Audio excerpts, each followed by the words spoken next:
Today we're looking at a simple, time-saving way to bone a chicken drumstick. First we cut through the skin and tendon at the bottom end of the drumstick. Then we pare back the meat to the bone up around the top end. We take our hand and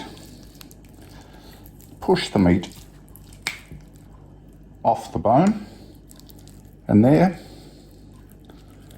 we have a perfectly boned chicken leg ready to be used in another dish. We can open this up to make it more useful in the other dishes.